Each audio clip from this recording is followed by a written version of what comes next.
SON as a technology is already established in mobile RAN and has shown significant cost and performance benefit.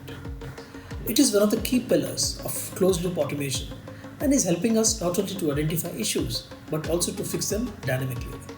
SON is routinely used to dynamically adjust radio parameters to improve operating performance and system capacity. The focus going forward in Airtel is to expand the use case of SON to drive areas of zero-touch RAN operations and user and service-centric optimization. To deliver these areas, we are integrating many more data sources such as geolocation and call trace.